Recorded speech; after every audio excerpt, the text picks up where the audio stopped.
Hello folks, welcome to the channel.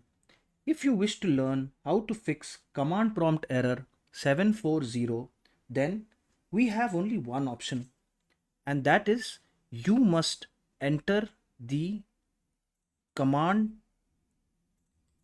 prompt window as an administrator. So let's look for command prompt and we will right click and run as administrator.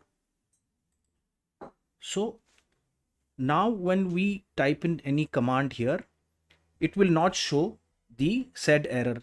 But normally the mistake we make is we only run command prompt by clicking on it. Now you see there is only command prompt here, and whatever command we enter now, it might cause this command prompt error 740. But if we again right click, run as administrator, yes, and we see this administrator colons command prompt. So this is called an elevated window. And in this, if we enter the commands now, this problem should not occur.